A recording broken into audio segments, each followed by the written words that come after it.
Assalamualaikum warahmatullahi wabarakatuh. Baiklah, perkenalkan nama saya Eka Febri Reskiati. Saya dari kelas 2A. Di sini saya akan menjelaskan tentang sistem peredaran darah janin dan darah pada orang dewasa untuk memenuhi tugas mata kuliah Askep Neonatus, bayi, balita, dan anak prasekolah. Baiklah, selamat menyaksikan. Baiklah, di sini saya akan menjelaskan tentang sistem peredaran darah janin. Dimulai dari darah yang kaya akan oksigen dan nutrisi masuk dari plasenta masuk ke janin melewati vena umbilical yang ada di tali pusat sebanyak 500 ml per menitnya. Setelah itu darah dialirkan ke hepar. Di hepar darah akan melewati ductus venosus aranti.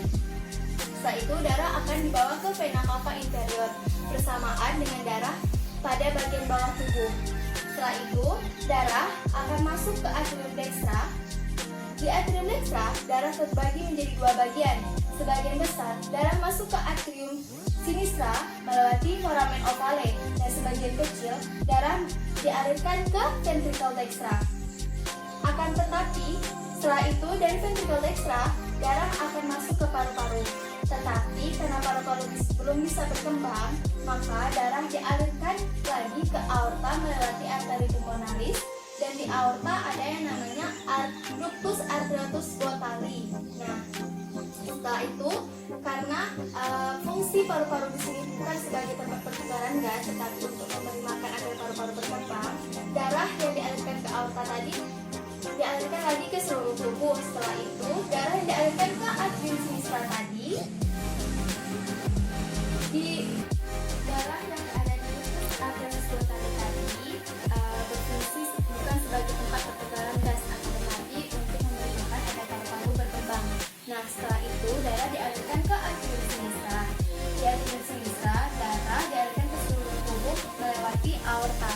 Nah, darah yang kaya akan karbon dioksida akan dikembalikan ke plasenta melewati arteri umbilicalis. Nah, seperti itulah sirkulasi peredaran darah janin selanjutnya. Baiklah, di sini saya akan menunjukkan penjelasan tentang sistem sirkulasi darah peredaran darah dewasa pada manusia. Dimulai dari ventricle dextra membawa darah ke paru-paru melewati arteri pulmonaris yang kaya akan karbon dioksida. Di paru-paru terjadi pertukaran darah di mana darah yang kaya akan oksigen atau O2 dialirkan ke atrium sinistra melewati vena pulmonari. Setelah itu, darah dialirkan menuju ke ventricle sinistra. Lalu, darah akan dialirkan ke seluruh tubuh melewati aorta. Begitu sebaliknya, kembali lagi melewati vena cava inferior dan vena cava superior. Vena cava inferior dan vena cava superior. Setelah itu, darah akan dialirkan menuju ke atrium dextra, lalu masuk ke ventricle dextra. Nah, begitulah pemulangan terjadi lagi pada sistem sirkulasi peredaran darah dewasa. Baiklah, itulah tadi penjelasan saya tentang sistem sirkulasi darah pada janin dan orang dewasa. Mohon maaf jika masih banyak kekurangan. Saya akan belajar lagi dan semoga bermanfaat. Waalaikumsalam warahmatullahi wabarakatuh. Terima kasih.